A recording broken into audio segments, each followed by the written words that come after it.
So a lot of people don't really know this, but International Harvester made more than just tractors. They made refrigerators. They also made pickup trucks and utilitarian vehicles, starting back in 1960 with the Scout 80, and then there was a Scout 800, and then in 1970 they came out with the little bit longer wheelbase version, a little bit longer Scout altogether, called the Scout 2, and that's what this is. This is a 1970, well, it's titled as a 1973 International Harvester Scout 2, and I've had it since 2008. So it all started when my previous wheeling rig, I had a 94 Jeep Grand Cherokee, a ZJ that I had built up, put a 3-inch lift on, put some 31s on there, and then just went out and basically just beat the crap out of that thing for a few years, until the point where the doors just didn't even close anymore because they had the unibody and they got all twisted up. And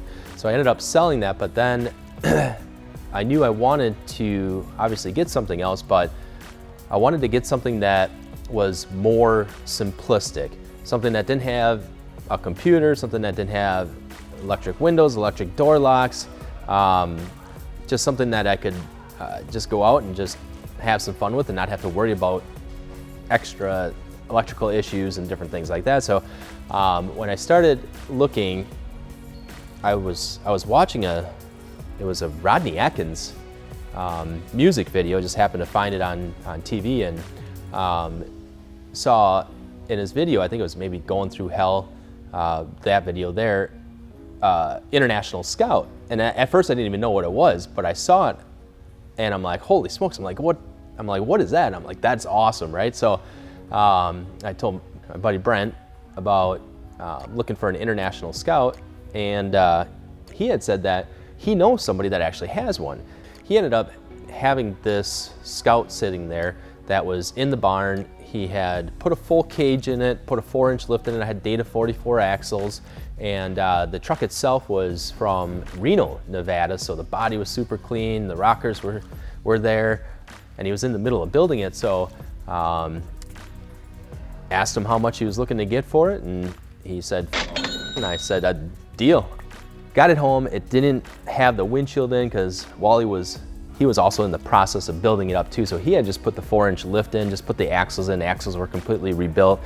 Took it out wheeling and did awesome. It was everything I was expecting, and it had the full cage that Wally put in there, so it was great with my 3 boys, and give them the added protection too. And then it wasn't long before I broke the front axle shafts. I ended up taking the Dana 44s out, putting 1-ton axles in it, put a Dodge Dana 60 up front with 513 gears and a corporate GM 14-bolt full floater in the rear with 513s. I did rebuild the whole front suspension. I put Chevy 2-inch lift springs in it that were 2.5 inches wide compared to the Scout springs, which are 2 inches wide.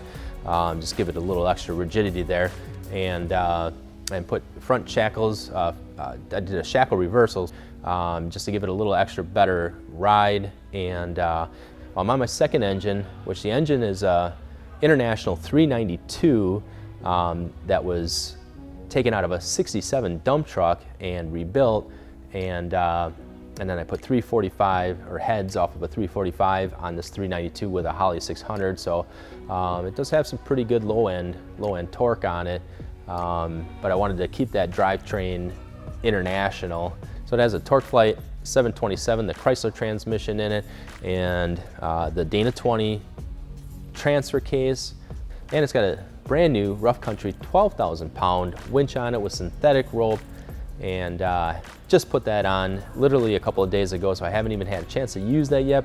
With the build, I wanted something that was capable, functional, reliable, and still could drive it down the road, do 60, 70 miles an hour with no problem. So that's kind of where I'm at now, but over the last, up until 2019, from 2012 when I put the axles in to 2019 till this year, I really didn't do a whole lot with the Scout because I didn't have front gears, I didn't have front drive shafts, so I really just used it as sort of a weekend toy to go to the beach in the summertime, or wintertime, maybe just do some ice fishing, things like that.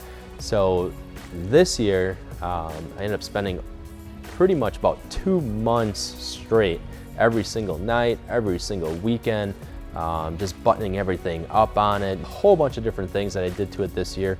That way we could get it up and running, get it going, and hit the trails. In fact, we did a Jeep camp just a few months ago where I was able to pack the Scout up, head up to, it was about 2 hours from here, up to by like Crivets, Wisconsin area, drove it up there, wheeled the heck out of it, and still able to drive it back home. So it was pretty exciting, and it was quite the accomplishment to be able to do that. So, all right guys, well that has been a little bit of insight or some behind the build of my 73 International Scout. And if you guys have any recommendations for tires, want to stay in that 39 to 40 inch, head on over to trailbuiltoffroad.com, pick out a set of really nice tires, send me the link, either that or just let me know in the comments below. Other than that, make sure to check out all our tires, and we have suspension, also accessories, trailbuiltoffroad.com. I'm gonna go ahead and get the heck out of here, and we'll see you guys out on the trails.